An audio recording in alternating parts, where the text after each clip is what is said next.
नमस्कार, आप देख रहे हैं A1 उत्तर प्रदेश और मैं हूं आपके साथ भारती उत्कर्ष जैन। बुलेटिन की शुरुआत करेंगे इस वक्त की हेडलाइंस के साथ। गोरखपुर को आज सीएम योगी की सौगात। महंत अवेद्यनाथ राजकीय महाविद्यालय का किया लोकार्पण। आदमकद प्रतिमा का भी किया अनावरण। डिप्टी सीएम दिनेश शर्मा रहे मौजूद।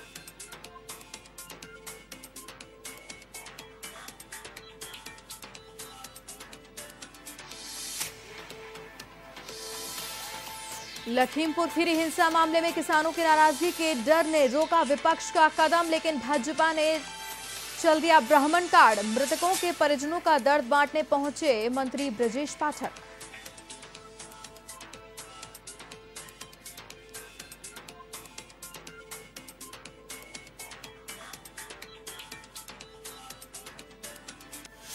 मिशन विधानसभा चुनाव 2022 पर अखिलेश यादव आज विजय यात्रा का दूसरा दिन। हमीरपुर में हुआ जगह जगह पर स्वागत, तो शाम तक जालौन होते हुए कानपुर देहात पहुंचेगी यात्रा।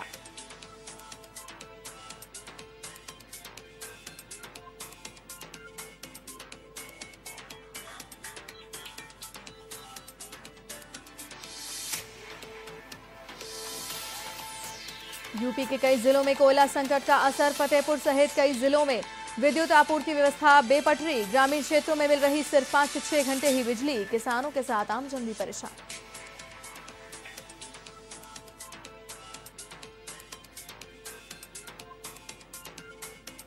और उत्तर प्रदेश में दुर्गाष्टमी की धूम। मंदिरों में लगा भक्तों का तांता, तो घर घर हो रहा कन्या पूजन। शारदीय नवरात्र में कन्या पूजन कर आशीर्वाद लेने का है विशेष महत्व।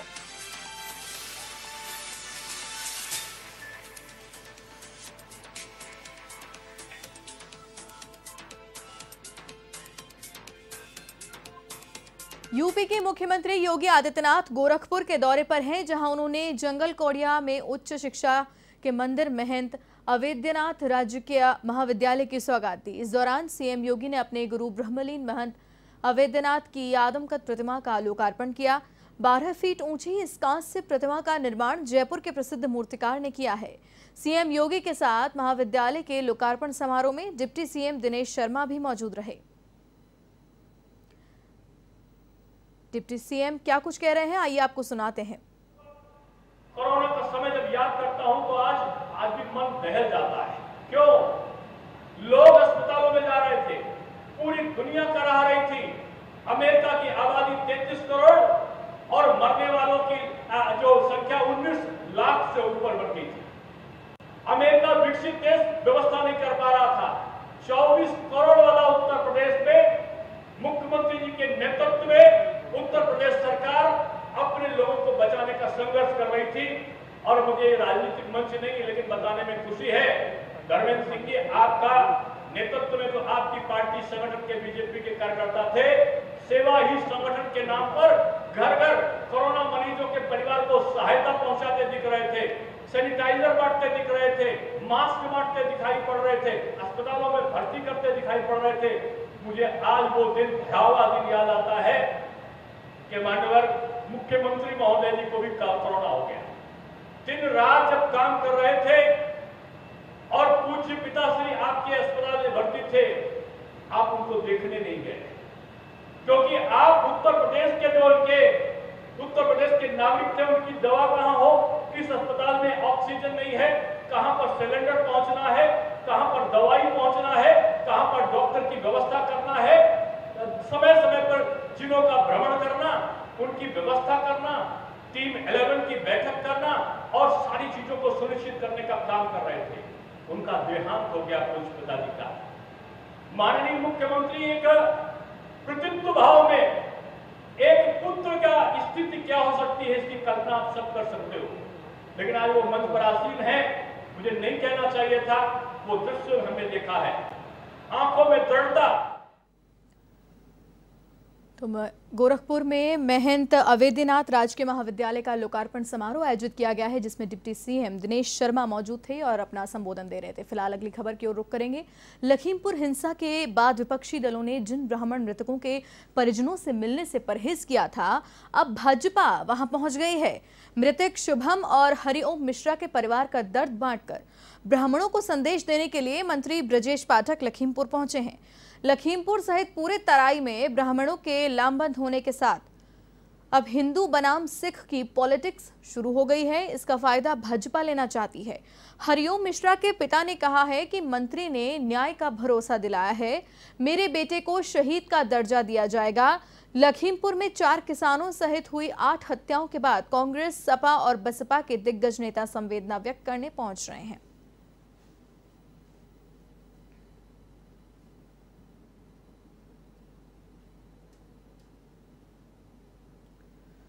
अखिलेश यादव की विजय यात्रा का आज दूसरा दिन है। हमीरपुर में जहां डाक बंगले में यात्रा का स्वागत किया गया, तो वहीं कुरारा में अखिलेश यादव जनसभा करने वाले हैं। इसके बाद समाजवादी पार्टी के राष्ट्रीय अध्यक्ष अखिलेश यादव जालौन में प्रवेश करेंगे। इस दौरान विजय रथ यात्रा को लेकर कालपी पहुंचेंगे, जनसभा को वहां संबोधित करेंगे। इसके बाद विजय रथ यात्रा कानपुर देहात में प्रवेश करेगी।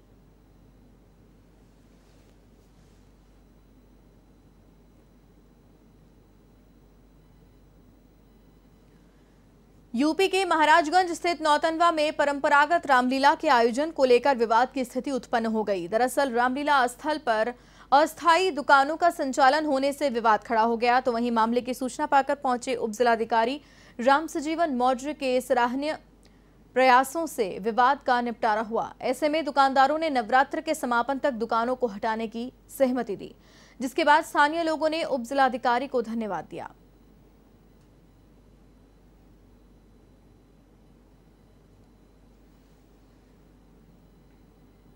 विद्युत संयंत्रों में कोयले का संकट स्थानीय स्तर पर भी नजर आने लगा है। उत्पादन कम होने से बिजली कटौती शुरू हो चुकी है। यूपी के फतेहपुर जिले के शहरी इलाकों में 24 और ग्रामीण इलाकों में 18 घंटे बिजली आपूर्ति देने के आदेश दिए गए हैं, लेकिन कोयले की कमी के कारण विद्युत संयंत्रों पर बिजली का उत्पादन पूरी क्षमता के साथ नहीं हो पा रहा है। इससे आपूर्ति प्रभावित हो रही है।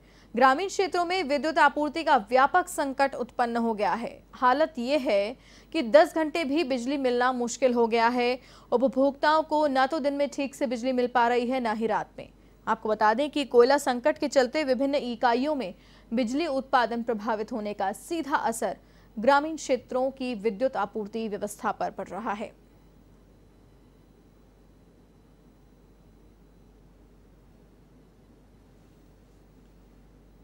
यूपी के मथुरा में रफ्तार का कहर। माठ ब्रांच गंग नहर में गिरी एसएसपी की एस्कॉर्ट गाड़ी। बाइक सवार को बचाने के चक्कर में दुर्घटनाग्रस्त हुआ वाहन। दुर्घटनाग्रस्त वाहन में सवार थे 4 पुलिसकर्मी। हादसे में 2 पुलिसकर्मी घायल। हादसे में गंभीर घायल पुलिसकर्मी को जिला अस्पताल रेफर किया गया। गैस एजेंसी में हुई लूट के घटनास्थल का निरीक्षण करने के लिए एसएसपी गौरव ग्रोवर नगला अंबू के पास यह हादसा हुआ।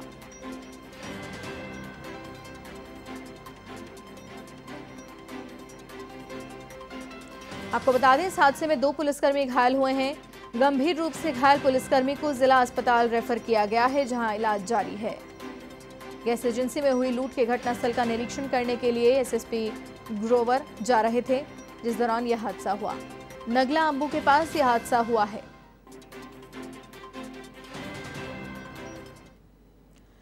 यूपी के बहराइच मेडिकल कॉलेज में व्याप्त भ्रष्टाचार के खिलाफ कांग्रेस पार्टी ने मोर्चा खोल दिया है और इसी के तहत कांग्रेस कार्यकर्ताओं ने मेडिकल कॉलेज के सामने रोड जाम कर विरोध प्रदर्शन किया। साथ ही मुख्य चिकित्सा अधिकारी और मुख्य चिकित्सा अधीक्षक के खिलाफ नारेबाजी की।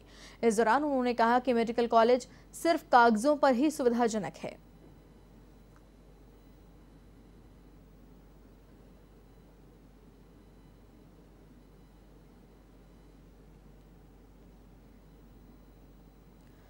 सूचना और जनसंपर्क विभाग उत्तर प्रदेश की ओर से प्रदेश सरकार 4.5 साल के कार्यकाल की उपलब्धियों और कई योजनाओं को लेकर हमीरपुर में 3 दिवसीय प्रदर्शनी का आयोजन हुआ है, जिसका सदर विधायक शुभारंभ युवराज सिंह एवं जिलाधिकारी डॉक्टर ज्ञानेश्वर त्रिपाठी ने किया। इस कार्यक्रम से विभिन्न योजनाओं का प्रसार किया गया और लोगों को इन योजनाओं का लाभ लेने के लिए जागरूक भी किया गया।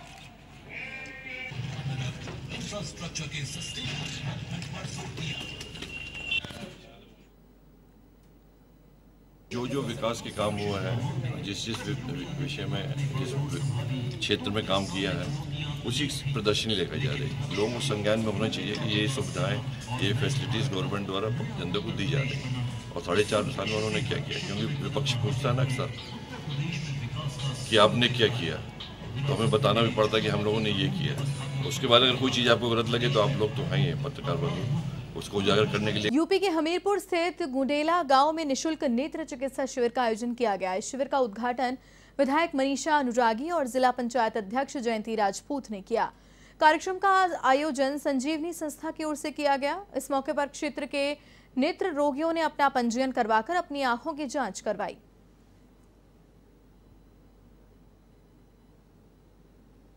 और इस दृष्टि से एक मेरे मन में बात थी कि ऐसे लोग जो कहीं अपना इलाज कराने में स्वयं सक्षम नहीं है, आर्थिक दृष्टि से सक्षम नहीं है, ऐसे लोगों को मुफ्त और उनके अपने दरवाजे पर आँख का एक इलाज संभव हो सके, और इस दृष्टि से एक प्रयास किया है जिला अस्पताल व सद्गुरु सेवा ट्रस्ट चित्रकूट के माध्यम से।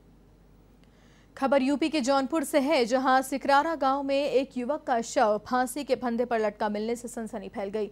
युवक का शव देखकर परिजनों में कोहराम मच गया। इधर मामले की सूचना पाकर पहुंची पुलिस ने शव को कब्जे में लेकर अस्पताल की मोर्चरी में रखवाया। फिलहाल पुलिस पूरे मामले की जांच पड़ताल में जुटी है।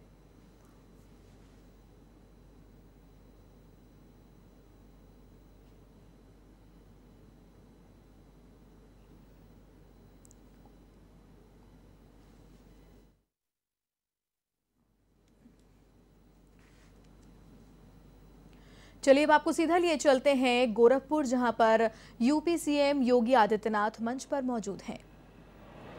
महाअष्टमी पर जंगल कोड़िया विकास खंड से जुड़े हुए आप सभी नागरिकों के लिए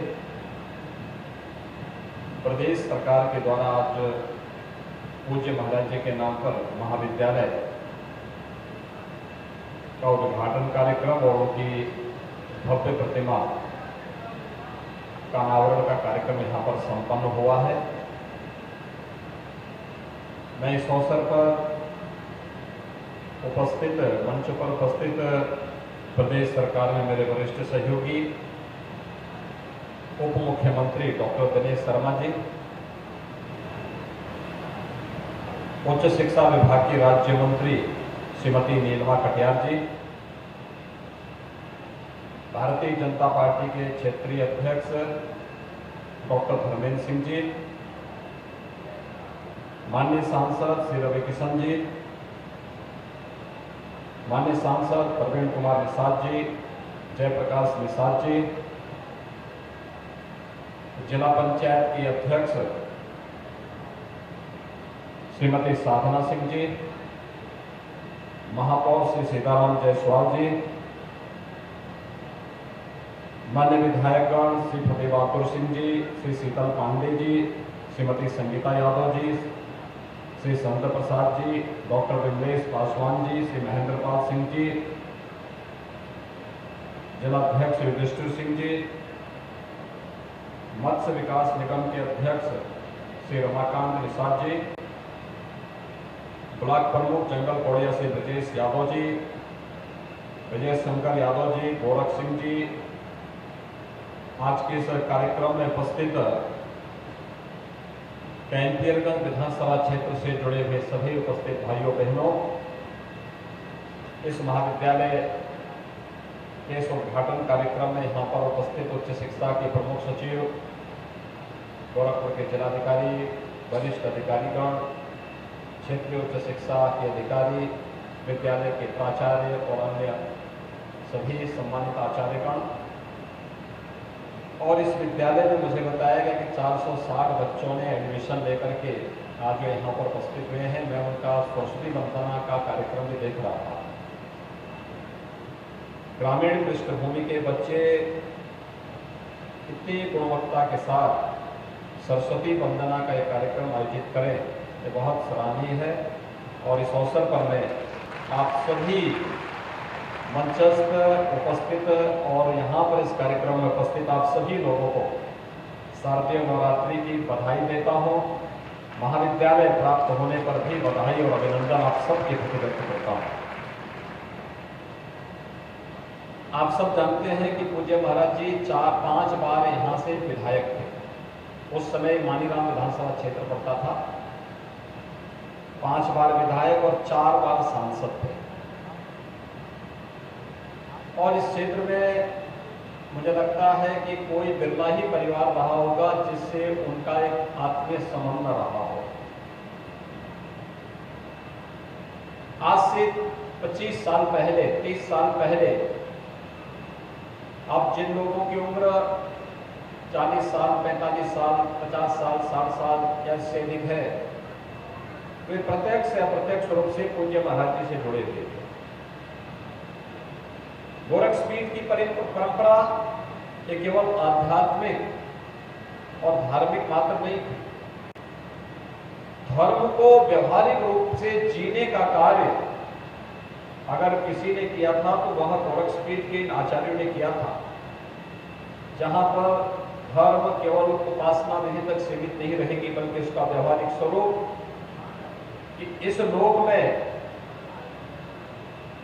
अभ्युदय की प्राप्ति की, यानी इस लोक में अभ्युदय की प्राप्ति के लिए, यानी सांसारिक उत्कर्ष का मार्ग प्रशस्त करना और आध्यात्मिक रूप से व्यक्ति की मोक्ष और मुक्ति यानी उसके जीवन की सफलता के लिए उसे हर एक क्षेत्र में अग्रसर करना, और ये कार्य निरंतर चलता रहा।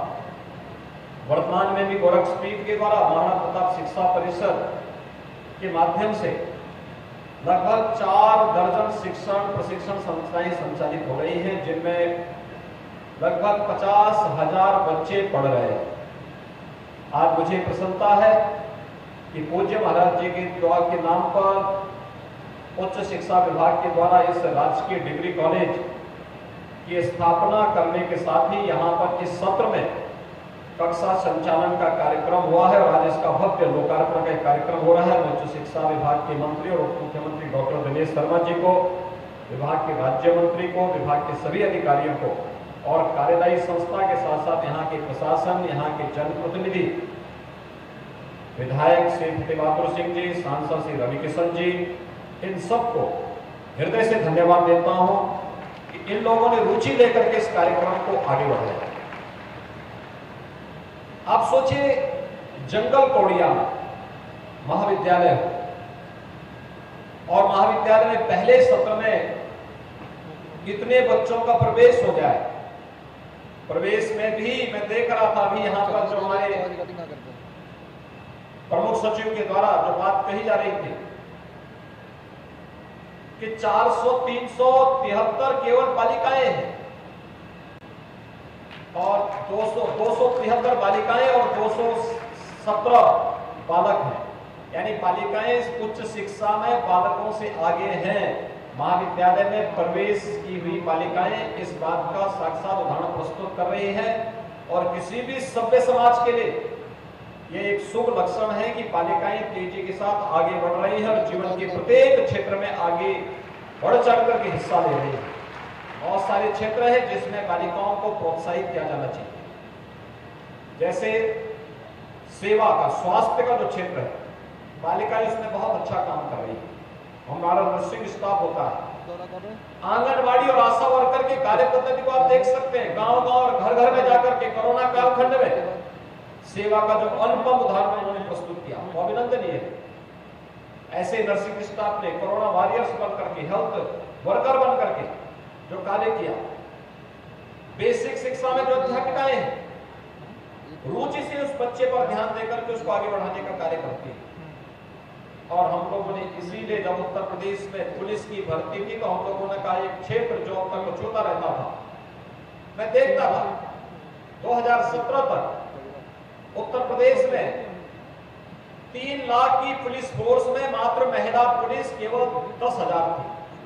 और भाइयों बहनों, हम लोगों ने अगले 4 साल के अंदर 20,000 नई बालिकाओं को उसमें भर्ती किया और अब 30,000 पुलिस बल हमारे पास केवल महिला और बालिकाओं का है, जो मिशन शक्ति के माध्यम से हर एक बहन और बेटी को सुरक्षा की गारंटी देने का कार्य कर रही है। और मुझे लगता है कि महिला सशक्तिकरण का इससे उत्तम उदाहरण और क्या हो सकता है कि आज हम यहाँ पर जंगल कौड़िया में जिस महाविद्यालय का लोकार्पण और जिस मूर्ति के अनावरण के इस कार्यक्रम में यहाँ पर शामिल हुए हैं, उन्होंने महिला शिक्षा पर विशेष ध्यान दिया। गोरखपीठ ने पहला महाविद्यालय महिलाओं का 1956 में स्थापित कर दिया, जिसे बाद में गोरखपुर विश्वविद्यालय को दान स्वरूप उपलब्ध करा दिया था। गोरखपुर विश्वविद्यालय की आधार बना।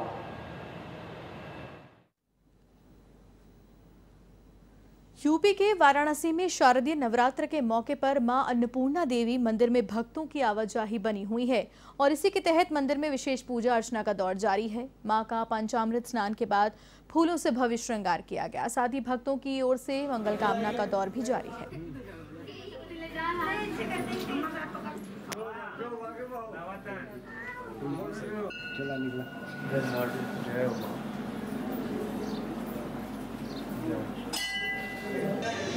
चलिए भाई, बाहर निकलिए, बंद करो, बंद करो।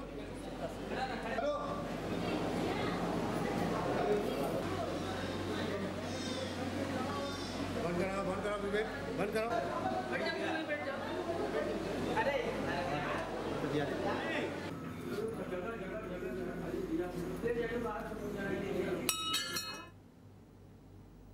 और इसी के साथ इस बुलेटिन में फिलहाल के लिए इतना ही। देश और दुनिया की तमाम बड़ी खबरों के लिए आप देखते रहिए A1 TV। नमस्कार।